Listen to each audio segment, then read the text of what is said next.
had breast cancer. Our son has cancer. I have prostate and bone cancer. I had skin cancer. Last year, I had my annual mammogram. I was expecting typical news, but this time, the results had revealed a tumor, an invasive ductal carcinoma. It was devastating. I was nervous, but my doctor informed me that it was very treatable.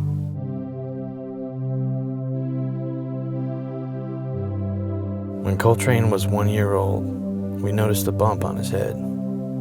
The doctors examined the results from a CT scan, and further tests indicated that our son had a type of cancer called neuroblastoma.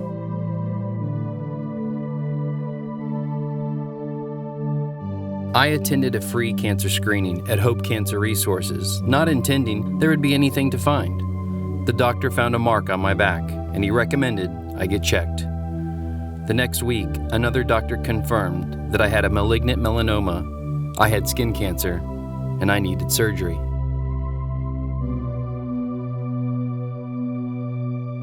I was experiencing some health problems. Maybe that's typical for a man my age. Doctor said it was cancer. I've been battling prostate cancer for about 4 years now. I've had scans, beads, pills, the whole deal. 42 radiation treatments. Now I've been diagnosed with bone cancer. The radiation is not effective therapy now, so I get a special shot every month, 14 pills a day, every day. You do what you have to do. Coltrane is at stage 4, which means it has spread to other parts of his body. Because it's an aggressive type of cancer, we go to Tulsa, where we work with a team of oncologists for chemotherapy and other forms of treatment. So far, he has had 6 treatments of chemo, and we are going every week to check his blood work and is making great progress. I was with my friend during his last 2 weeks of life due to cancer, and that affected me. I'd sit and play music for him. Music's been a part of my life, all my life. I think it helps people, and now I have my own tune to sing and play. I didn't expect this. I didn't expect 33 radiation treatments or missing 3 weeks of work. People just don't make time in their lives for radiation. You never think that it's something you have to do. A few days after I was diagnosed, Casey at Hope Cancer Resources called me prior to my surgical procedure, asking if there was anything I needed. Did I need a ride? Did I need a counselor? Really a follow-up to make sure I was able to cope with this situation.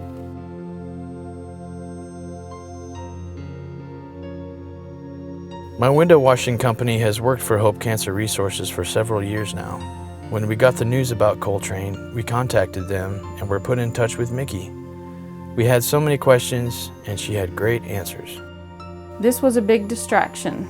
It was a fight that I wanted to win, but I was struggling. I was scared, but when I went for my first radiation therapy, a nurse introduced me to Adela, who was there at the clinic representing Hope Cancer Resources. She was an encourager. She had answers to questions I never even thought about, and later offered financial help. If I didn't have the financial help from Hope Cancer Resources, I would be very much behind on my personal payments. My doctor connected me with the Hope Cancer Resources. That's when I got to meet Richard. He's one of the drivers. Richard come out, pick me up behind the Waffle House, take me to the oncology appointments, made sure I got there on time. Otherwise, I wouldn't have been able to go. He's a good guy. We talk about lots of stuff, history, bluegrass music. It'd take my mind off of the cancer for a little while.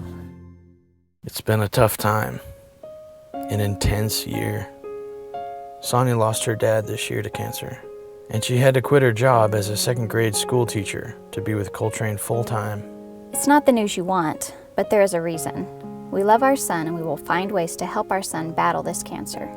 Mickey has helped us out with gas cards for our trips to Tulsa. They've also offered other financial support for things that have been a burden on us during this time. Casey called after the surgery, checking on me and seeing if I needed anything.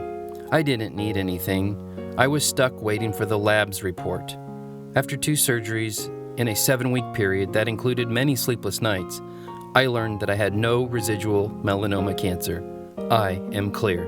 All the effort and radiation, the up and the down days, this added distraction paid off. 10 months after being diagnosed with breast cancer, I now live cancer-free. Life changed. I can't be out on the road like I used to playing music. It's hard for me to get around anymore like I used to. I play just when I can. Music is my new therapy, and all these pills. Our next step is going through surgery to remove the tumor around his abdominal area. Then we will be taking Coltrane to Oklahoma City for a stem cell transplant using his own bone marrow. These procedures will have Coltrane in the stem cell transplant unit for 6 weeks. We are trying to live the new normal. We realize that there is a bigger plan going on for our lives. We are confident the procedure will be successful, and Hope Cancer Resources has been there for us the entire time. I ain't got no expiration date. I just take it one day at a time. With Hope Cancer Resources, I was never alone. I was not alone. We are not alone. I am not alone. 1, 2, 3.